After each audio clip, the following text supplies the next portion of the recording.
رمضان باب أفضال رمضان زهر أعمالي رمضان فك أغلالي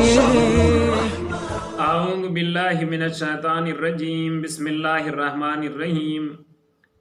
شہر رمضان الذی انزل فیہ القرآن ھدی للناس۔ ناظرین کرام سلام علیکم ورحمۃ اللہ وبرکاتہ۔ جیسا کہ آپ تمامی حضرات کو معلوم ہے کہ ہم اپنے اس پروگرام میں ماہ مبارک رمضان کے ہر دن کی دعا پڑھتے ہیں، اور آج ہم اپنے اس پروگرام میں ماہ مبارک رمضان کے 30ویں دن کی دعا کی تلاوت کر رہے ہیں، اور آج کی دعا یہ ہے: بسم اللہ الرحمن الرحیم، اللہم اجعل صیامی فیہ بالشکر والقبول علی ما ترضاہ ویرضاہ الرسول محکمۃ فروعہ بالاصول بحق سیدنا محمد وآلہ الطاہرین والحمد للہ رب العالمین۔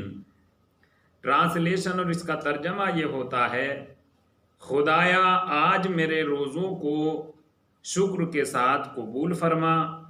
اور انہیں ایسا بنا دے کہ جن سے تو اور رسول راضی ہو جائیں۔ محکمۃ فروعہ بالاصول، میرے روزے کے فروعات کو اس کے اصول کے ذریعے سے محکم اور مضبوط قرار دے۔ بحق سیدنا محمد وآلہ الطاہرین، مالک تجھے ہمارے سید و سردار محمد مصطفیٰ اور ان کی آل پاک کے حق کا واسطہ۔ والحمد للہ رب العالمین، تمام تعریفیں اللہ کے لیے ہے جو عالمین کا رب ہے۔ آج کی دعا کا پڑھنے والا اپنے مالک کی بارگاہ میں روزوں کے قبول ہونے کی دعا مانگ رہا ہے۔ میرے مالک میرے روزوں کو اس لائق بنا دے کہ تیری بارگاہ میں قابل قبول ہو جائیں اور میں تیری بارگاہ میں صاحب عزت قرار پاؤں۔ کسی بھی عمل کے قبول ہونے کے لیے شرط اول اور پہلی بات جو بہت ضروری ہے وہ یہ ہے کہ وہ عمل اسی طرح کیا جائے جس طرح مالک نے اس عمل کو کرنے کا حکم دیا ہے۔ اگر یہ شرط پائی جا رہی ہے تو یقیناً یہ عمل مالک کی بارگاہ میں قابل قبول ہے۔ اور آج کی دعا کا پڑھنے والا یہی دعا کر رہا ہے: مالک میرے روزوں کو قبول کر لے۔ روزوں کی قبولیت کی دعا، اس لیے کہ عمل وہی بہتر اور وہی باقیمت، وہی ویلیویبل ہے کہ جو عمل مالک کی بارگاہ میں قبول ہو جائے، ورنہ عمل کا دار و مدار، عمل کی قدر و قیمت زیادہ پر نہیں ہے کہ اگر عمل زیادہ ہے تو اس کی ویلیو بھی زیادہ ہے، اور اگر عمل کم ہے تو اس کی ویلیو بھی کم ہے۔ ایسا نہیں ہے۔ جیسا کہ اس سے پہلے بھی ہم آپ حضرات کی خدمت میں مولا کائنات حضرت علی ابن ابی طالب علیہ السلام کا ارشاد گرامی بیان کر چکے ہیں کہ آپ نے ارشاد فرمایا: وہ زیادہ عمل جو رد ہو جائے وہ کچھ بھی نہیں ہے، اور وہ کم عمل جو قبول ہو جائے وہ بہت کچھ ہے۔ تو عمل کا دار و مدار اور عمل کے باقیمت ہونا اس بات پر ڈیپینڈ نہیں کرتا ہے کہ عمل کو کام زیادہ کیا جائے تو وہ مالک کی بارگاہ میں زیادہ قرار پائے گا، اور کام اگر کم ہے، عمل کم ہے تو اس کی کم ویلیو اور کم قیمت ہے۔ نہیں، معیار یہ نہیں ہے، یہ کرائیٹریا نہیں ہے، بلکہ معیار یہ ہے کہ عمل ایسا ہو کہ وہ مالک کی بارگاہ میں قابل قبول ہو جائے۔ اور آج کی دعا کا پڑھنے والا جو اسی دعا میں آگے دعا کر رہا ہے: علی ما ترضاہ ویرضاہ الرسول، مالک میرے روزوں کو ایسا بنا دے کہ جس سے تو اور رسول راضی ہو جائیں۔ عمل سے مالک اور رسول کا راضی ہو جانا، اس کے لیے بھی پہلی شرط یہی ہے کہ وہ عمل ایسے ہی انجام دیا جائے جیسا مالک نے کرنے کے لیے کہا ہے۔ تو یہ عمل سے راضی ہونے کی ایک دلیل اور ثبوت ہوتا ہے کہ مالک ہمارے عمل سے راضی ہے۔ عمل میں ان تمام باتوں کا خیال رکھا جائے، ان تمام شرائط کو نگاہ میں رکھا جائے جن شرائط کی عمل بجا لانے میں شرط لگائی گئی ہے۔ اور اس سلسلے میں ماہ مبارک کے رمضان کے پہلے ہی دن کی دعا میں دعا کے پڑھنے والے نے اپنے مالک کے بارگاہ میں روزے کی قبولیت کی دعا کی تھی، اور پہلے دن کی دعا کی ایکسپلینیشن میں یہ بات بیان کی گئی تھی کہ روزہ یا تو ایک کامن روزہ ہے یا ایک خاص روزہ ہے۔ عام روزہ کیا ہے؟ کہ عام روزہ یہ ہے کہ جہاں روزہ رکھنے والا روزہ توڑنے والی چیزوں سے پرہیز کرتا ہے، بچتا ہے، لیکن اس کے علاوہ ان نافرمانی اور معصیتوں سے نہیں بچتا کہ جو ہاتھ، کان اور آنکھوں سے کی جاتی ہے۔ مثلا کھانے پینے والی چیزوں سے پرہیز کرتا ہے، مگر ان چیزوں سے نہیں بچ پاتا کہ جن چیزوں سے روزے دار کو بچنا چاہیے۔ تو اس روزے کو عام روزہ کہتے ہیں، اور اسی روزے کے سلسلے میں مولا کائنات حضرت علی ابن ابی طالب علیہ السلام نے نہج البلاغہ کے کلمات کشار میں یہ بات بیان فرمائی ہے۔ بسم اللہ الرحمن الرحیم، کم من صائم لیس لہ من صیامہ الا الجوع، بہت سے روزہ رکھنے والے ایسے ہیں کہ جن کے روزے میں بھوک اور پیاس کے علاوہ کچھ نہیں ہے۔ یہ وہی روزہ دار ہیں کہ جو روزہ توڑنے والی چیزوں سے پرہیز کرتے ہیں، بچتے ہیں۔ اور ایک روزہ خاص ہے کہ جہاں روزہ رکھنے والا روزہ توڑنے والی چیزوں سے بچنے کے ساتھ ساتھ ان چیزوں سے بھی بچتا ہے کہ جو نافرمانی پروردگار میں شمار ہوتی ہے۔ اس روزے کو روزہ خاص کہتے ہیں، اور یہی روزہ وہ روزہ ہوتا ہے جو مالک کی بارگاہ میں مورد قبول اور سند مقبولیت حاصل کر لیتا ہے۔ اور آج کی دعا کا پڑھنے والا یہی دعا کر رہا ہے، مالک میرے روزوں کو ایسا بنا دے کہ جن سے تو اور رسول راضی ہو جائیں۔ یعنی دعا کا پڑھنے والا یہ دعا کر رہا ہے کہ مجھے یہ توفیق دے کہ میں روزہ توڑنے والی چیزوں سے بچنے کے ساتھ ساتھ تیری ان نافرمانیوں سے بھی بچوں، تیری ان معصیتوں سے بھی بچوں کہ جو میرے روزے کو قبول نہیں ہونے دیتی۔ اور آج کی دوسری دعا یہ کر رہا ہے، محکمتاً فروعہ بالاصول، مالک روزے کے فروعات کو اس کے اصول کے ذریعے سے محکم اور مضبوط قرار دے۔ روزے کے فروعات کے سلسلے میں علماء کرام نے یہی بیان کیا ہے کہ روزے کے فروعات یعنی روزہ توڑنے والی چیزوں سے پرہیز کرنا اور بچنا، اور اس کے اصول یعنی وہ اساسی چیزیں اور وہ اسرار و رموز ہیں کہ جو روزہ توڑنے والی چیزوں کے بعد اور روزہ رکھنے کے بعد انسان کے یہاں ایک کیفیت اور ایک حالت پیدا ہوتی ہے، وہ اصول روزہ ہیں، رموز اور اسرار روزہ کہ جن کے بارے میں قرآن مجید کے سورہ بقرہ کی آیت نمبر 183 ورس نمبر 183 میں ارشاد الہی ہو رہا ہے۔ بسم اللہ الرحمن الرحیم، یا ایھا الذین آمنوا کتب علیکم الصیام کما کتب علی الذین من قبلکم لعلکم تتقون۔ روزے کا مقصد قرآن مجید یہ بیان کر رہا ہے،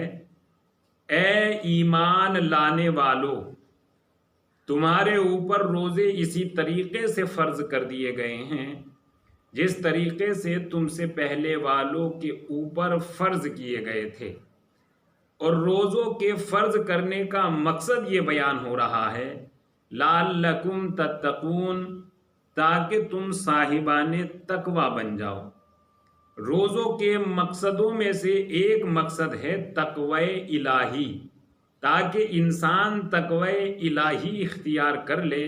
اور انسان تقوی کے دائرے میں رہ کر اپنی زندگی کو آگے بڑھا سکے۔ اور تقوی یعنی تقوی کا بالکل ایک دم جو فرسٹ اسٹیپ، جو پہلا زینہ ہے، وہ یہ ہے کہ انسان واجبات کو انجام دے اور حرام باتوں سے رکتا رہے، رک جائے، محرمات سے پرہیز کرے، اسے تقوی کہتے ہیں۔ اور آج کی دعا میں دعا کا پڑھنے والا اپنے مالک کی بارگاہ میں اپنے سید و سردار حضرت محمد مصطفیٰ صلی اللہ علیہ وآلہ وسلم اور ان کی آل پاک کے حق کا واسطہ دے کر دعا کر رہا ہے۔ اور ہم اپنی دعاؤں میں مالک کی بارگاہ میں دعا بیان کرنے کے بعد اہل بیت علیہم الصلاۃ والسلام کے حق کا واسطہ دیتے ہیں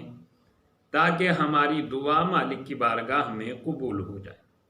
یہ ہمارے یہاں اکثر ہوتا ہے اور روایات میں بھی اس طرح ہے کہ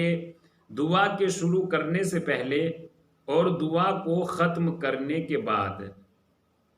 دعا اگر کی جائے تو دعا کی شروعات اور دعا کا آغاز بھی صلوات سے کیا جائے اور دعا کو تمام بھی صلوات پر کیا جائے۔ ایسا کرنا بہتر اور افضل بتایا گیا ہے اور دعا کی قبولیت کی ضمانت لی گئی ہے۔ تو یہ بھی روایات میں وارد ہوا ہے، مگر اس کے ساتھ ساتھ ہم بہت زیادہ آل محمد اہل بیت علیہم الصلاۃ والسلام کے حق کا واسطہ دے کر مالک کی بارگاہ میں دعا کرتے ہیں۔ تو کیا ہم نے کبھی اس چیز کے بارے میں فکر کرنے کی زحمت کی ہے کہ ان کا حق کیا ہے جس کا واسطہ دے کر ہم مالک کی بارگاہ میں دعا کر رہے ہیں؟ تو اس سلسلے میں ہم آپ حضرات کی خدمت میں اللہ کے رسول حضرت محمد مصطفیٰ صلی اللہ علیہ وآلہ وسلم کی ایک حدیث مبارک بیان کر دیتے ہیں کہ جہاں آپ نے یہ ارشاد فرمایا بسم اللہ الرحمن الرحیم بنی الاسلام علی خمسہ، اسلام کی بنیاد 5 چیزوں پر ہے: نماز، روزہ، زکوٰۃ، حج اور ولایت آل محمد علیہم الصلاۃ والسلام۔ اور اسی حدیث مبارک میں کہ جس کا آپ حضرات کی خدمت میں ہم نے حوالہ دیا ہے، اسی میں یہ بات بھی بیان کی گئی ہے کہ جتنی شدت اور جتنی تاکید کے ساتھ ولایت کی جانب بلایا گیا ہے، اتنی تاکید کے ساتھ ان 4 چیزوں کی طرف نہیں بلایا گیا۔ اور اس حدیث کو اصول کافی کی جلد نمبر 2 پر تحریر کیا گیا ہے وَلَمْ تُنَادَى بِشَيْءٍ مَا نُودِيَ بِالْوِلَایَةِ۔ اسی حدیث میں یہ جملہ تحریر کیا گیا ہے کہ جتنی تاکید کے ساتھ ولایت کی جانب بلایا گیا ہے، اتنی تاکید کے ساتھ کسی دوسری چیز کی طرف نہیں بلایا گیا ہے، نہیں دعوت دی گئی ہے۔ تو اہل بیت علیہم الصلاۃ والسلام کے حق کے سلسلے میں یہ بیان کرنے کی سعادت حاصل کر رہا ہوں کہ حق کے اہل بیت میں سب سے پہلا حق یہ ہے کہ ہم ان کی ولایت کے اقرار کرنے والے بن جائیں۔ اور ان کی ولایت کا اقرار کا مطلب یہ نہیں ہے، ولایت یعنی سرپرستی، ولایت یعنی آقائیت، مولایت، یہ سب ولایت کے معنی۔ اور ان کی ولایت کے مقر اور اقرار کرنے کا مطلب یہ ہے کہ اپنے تمام دنیاوی اور دینی امور میں ہمیں انہیں اپنا بزرگ، اپنا سید و سردار، اپنا مولا اور اپنا آقا ماننا چاہیے، اور ان کے حکم کے تابع اور مطیع ہو جانا چاہیے، ان کے حکم کے سامنے سرگردانی اور مثلا ان کے حکم کی بالکل بھی مخالفت نہیں ہونی چاہیے، چاہے وہ ہمارے دینی کام ہو یا ہمارے دنیاوی کام ہو۔ یہ اہل بیت علیہم السلام کا ایک حق ہے ان کے ماننے والوں پر کہ ہمیں ان کی ولایت کا اقرار کرنا چاہیے۔ ولایت کا اقرار کا مطلب یہی ہے کہ ان کے حکم کے تابع و فرما بردار، ان کے حکم کی بالکل بھی مخالفت نہیں، چاہے وہ دنیاوی امور ہو یا دینی امور ہو۔ اس کے علاوہ دوسرا حکم اور اہل بیت علیہم السلام کا دوسرا حق یہ ہے کہ امام جعفر صادق علیہ السلام کی وہ مشہور حدیث کہ جہاں آپ نے یہ ارشاد فرمایا بسم اللہ الرحمن الرحیم یا معاشر الشیعۃ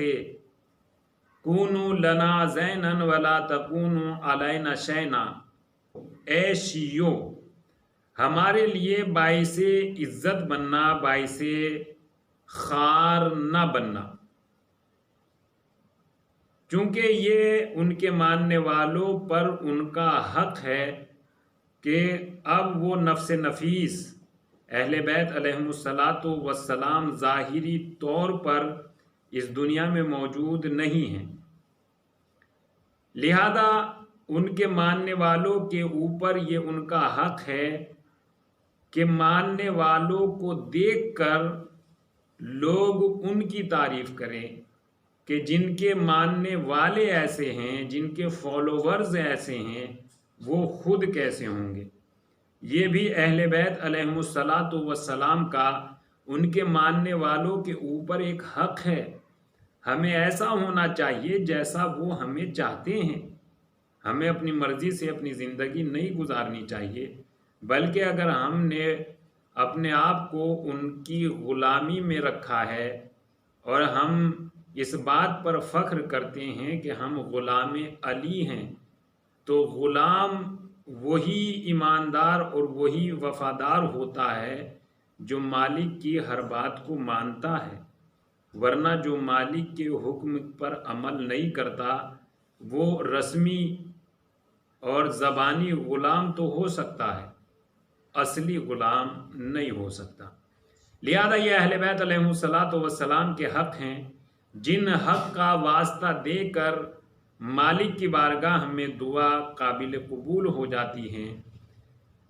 اور حق کا واسطہ دے کر آج دعا کا پڑھنے والا یہ دعا کر رہا ہے، میرے مالک تجھے ہمارے سید و سردار محمد مصطفیٰ اور ان کے آل پاک کے حق کا واسطہ میرے روزوں کو اور میرے عمل کو اس لائق بنا دے کہ وہ تیری بارگاہ میں قابل قبول ہو جائے۔ لہذا مالک کی خدمت میں ہماری بھی یہی دعا ہے، مالک ہمیں بھی تمام مومنین کو اس دعا میں شامل اور شریک کر اور ہماری عبادتوں اور ہمارے روزوں کو بھی اس لائق بنا دے کہ تیری بارگاہ میں قابل قبول ہو جائیں۔ وآخر الدعوانا ان الحمد للہ رب العالمین۔ إلهي يناغيك وجداني، إلهي وحاشاك تنساني.